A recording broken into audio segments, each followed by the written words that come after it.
Eva. Saya akan menjelaskan tentang Badan Amil Zakat Nasional Basnas.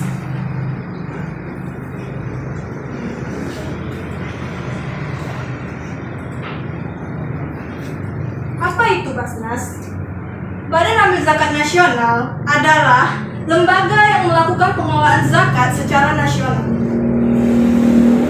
Di dalam Basnas juga terdapat beberapa program kerja, yaitu ada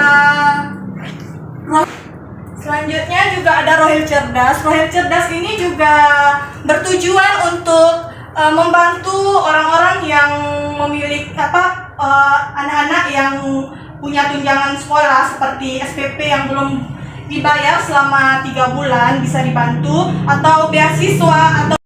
Materi saya hari ini adalah hak dan kewajiban di sekolah. Pengertian hak dan kewajiban di sekolah. Salah satu arti hak yaitu memiliki atau kepunyaan, maka disimpulkan segala sesuatu yang harus didapatkan. Sedangkan kewajiban adalah hal-hal yang harus dilakukan di sekolah oleh anak-anak selaku siswa. Maka kewajiban adalah segala sesuatu yang dilakukan atau sesuatu yang harus dilaksanakan. Contoh hak dan kewajiban yang ada di sekolah. Contoh hak yaitu mendapatkan perlindungan di sekolah, mendapatkan ilmu pengetahuan, memperoleh fasilitas yang layak untuk mengemukakan pendapat dan kegiatan pembelajaran. Sedangkan contoh kewajiban yaitu mematuhi peraturan sekolah, menghormati guru, mengikuti pembelajaran, menjaga nama baik sekolah. Baiklah, jadi hak dan kewajiban harus dilaksanakan secara seimbang agar tidak terjadinya ketimpangan. Terima kasih. Kan kita banyak tidak tahu kan masalah misalnya pernapasan pada burung yang terbang. Banyak orang tidak tahu kan. Jadi saya akan menjelaskan pernapasan pada burung itu ada 2. Pernapasan ketika istirahat dan pernapasan pada saat terbang. Berbobot hingga 10 kilogram. Yang lain mengeluarkan bau busuk. Sama dengan bunga bangkai. Bunga Rafflesia juga mengeluarkan bau busuk. Ensiklopedia Britannica menjelaskan fungsi bau busuk ini untuk bacakan presentasi saya tentang ikan koi. Ikan koi adalah jenis ikan yang termasuk ikan mas atau Cyprinus scarpio yang mempunyai ornamen yang sangat indah dan jinak. Ikan koi mempunyai bentuk, pola, dan warna cerah yang sangat unik. Corak warna dan motif yang dimiliki ikan koi yang beragam, maka tidak heran jika nama ikan yang hidupnya di air tawar ini dibedakan berdasarkan pola, bentuk tubuh. Nama saya Andre dan saya akan membawakan skripsi tentang waktu dan pentingnya waktu bagi manusia. Ke bawah ya, yang bawah ya. Oke.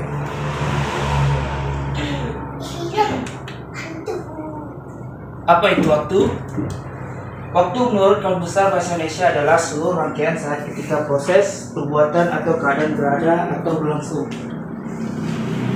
Penerapan kehidupan religi dalam kehidupan manusia. Mawar berasal dari daratan Cina, Timur Tengah, dan Eropa Timur. Dalam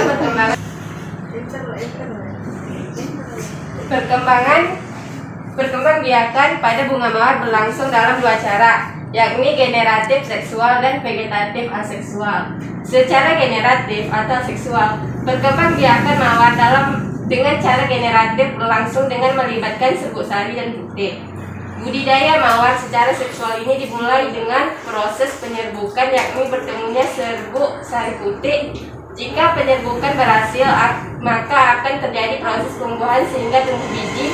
Biji inilah yang akan menjadi individu baru. 2. Vegetatif atau aseksual. Perkembangbiakan mawar dirawat, mengatasi tanda penuaan dan mencerahkan warna bibir. Selain itu, era digital hadir untuk menggantikan teknologi masa lalu dan menjadikannya lebih modern dan mudah dengan adanya teknologi yang serba canggih. Dampak positif dari era digital. Kemudahan dalam mengakses suatu informasi dan melakukan pertukaran. Baiklah, di sini saya akan menjelaskan materi tentang pemanasan global. Tepuk tangan ya.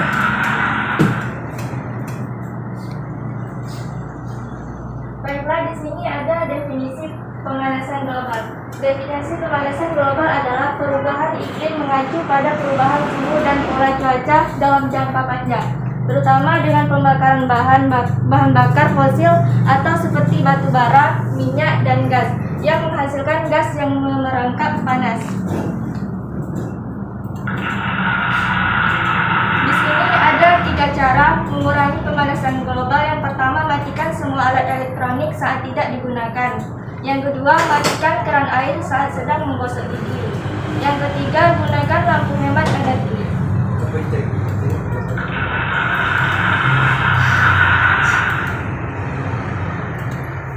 Mari selamatkan bumi kita. Perkenalkan, nama saya Muhammad Fairizal. Saya di sini menjelaskan yang berjudul peranan pendidikan. Pengertian pendidikan. Pendidikan memiliki peran penting dalam upaya meningkatkan sumber daya manusia ke arah yang lebih baik. Pendidikan diharapkan mampu membentuk peserta didik yang dapat mengembangkan sikap, keterampilan, dan kecerdasan. Lanjut, fungsi dan tujuan pendidikan. Fungsi pendidikan ialah mengembangkan kemampuan dan membentuk watak serta peradaban bangsa yang bermartabat dalam rangka mencerdaskan kehidupan bangsa.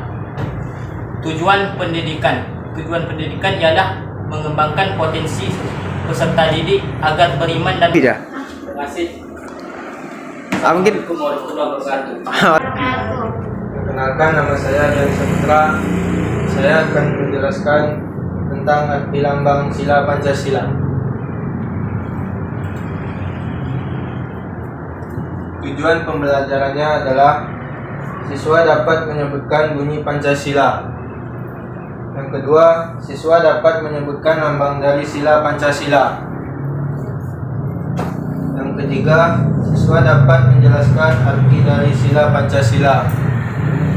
Dan yang keempat, siswa dapat menjelaskan pengamalan sila Pancasila. Lambang sila pertama dan maknanya. Ketuhanan Yang Maha Esa. Ketuhanan Yang Maha Esa berlambangkan bintang yang bermakna bahwa bangsa ini. Nama saya Adi Fitra Nuari. Di sini saya akan menyampaikan presentasi saya. Presentasi saya tentang larangan membakar hutan. ya. Oke. Ini aja. Tips mencegah kebakaran hutan lebih dini, yaitu dengan menghindari membakar di area hutan, memantau titik api, Salah teknis ya. Lanjutlah. Orang malu ya. patroli dan pengawasan lebih ketat, dan menghindari membakar lahan. Kebakaran hutan yang tak terkendali dapat menyebabkan hilangnya habitat makhluk hidup. Kebakaran hutan dapat menghanguskan vegetasi dan berbagai tempat bersarang hewan, membuat hewan dan tumbuhan kehilangan habitatnya.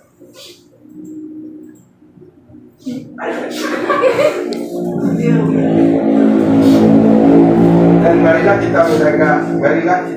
menjaga hutan kita. Cintai hutan kita, kalau bukan kita siapa lagi? Iya. Sekian, terima kasih. Hah? Surah lah. Nyanyi saya. Nyanyi berapa? Bunga mawar, bunga selasih. Warna yang indah tiada duanya. Sekian, terima kasih. Mohon maaf, jangan ada yang bertanya. Itu mohon maaf lahir batin itu. Assalamualaikum warahmatullahi wabarakatuh. Waalaikumsalam warahmatullahi wabarakatuh. Perkenalkan, nama saya Nur Sri Rayu. Di sini saya akan mempresentasikan hasil presentasi saya yang berjudul budidaya ikan cupang.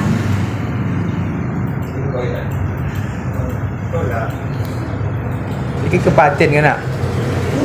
Hah? Cupang ada. Di sini teman-teman pasti udah tahu dan mengenal apa itu ikan cupang. Ikan cupang merupakan salah satu ikan hias yang mudah dipelihara karena ikan cupang tidak memerlukan tempat yang luas dan juga modal yang besar. Ikan cupang adalah ikan air tawar dari daerah tropis. Banyak ditemukan di perairan Asia Tenggara termasuk Indonesia. Salah satu keistimewaan ikan cupang adalah daya tahannya.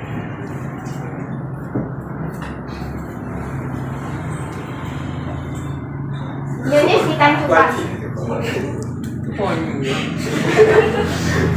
Lanjut, apa? Jenis ikan cupang terbagi menjadi dua. Yang pertama ada ikan cupang madu.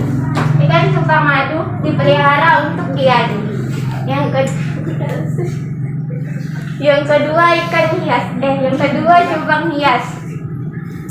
Cupang hias dipelihara untuk dinikmati keindahan bentuk, warna, dan gerakannya. Nah, sampai di sini dalam wadah secara berkala. Lihatlah apakah ada penumpukan kotoran dan sisa pakan pada dasar wadah. Penumpukan tersebut bisa menimbulkan penyakit bawah kematian pada ikan karena pencemaran air. Sekian, terima kasih. Sampai di sini ada yang bertanya? Soal tanya tunjuk tangan. Oke. Mau tanya pakan ikan cupang itu apa? Makanan. Iya. Makanan itu makanan. Iya apa makanannya itu? Yang tadi itu kan ada.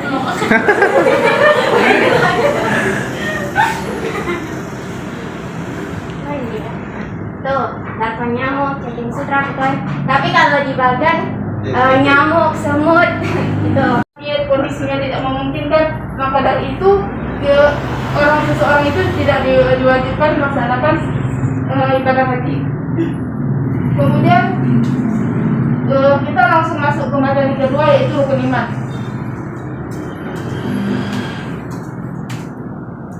Ya, rukun iman di sini ada 6. Yang pertama, iman kepada Allah. Seperti yang kita ketahui bahwa dalam kalimat syahadat terdapat asyhadu alla ilaha illallah, bahwa aku bersaksi tidak ada Tuhan yang berhak diibadahi dengan benar kecuali Allah. Dan inilah membuktikan bahwa kita sudah beriman kepada Allah. Yang kedua, iman kepada malaikat.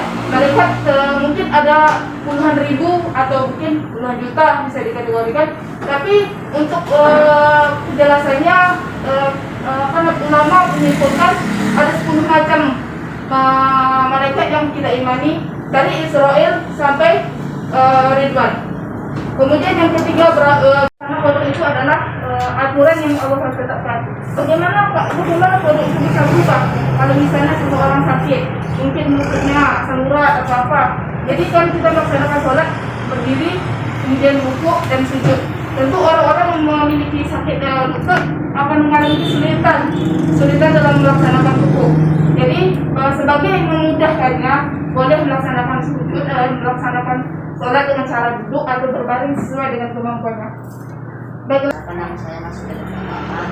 Hari ini saya akan mempresentasikan materi saya, yaitu sosialisasi. Ini keren presentasi itu, ada kan? Iya bayar. Apa bayar? Iya, ambil dari situ.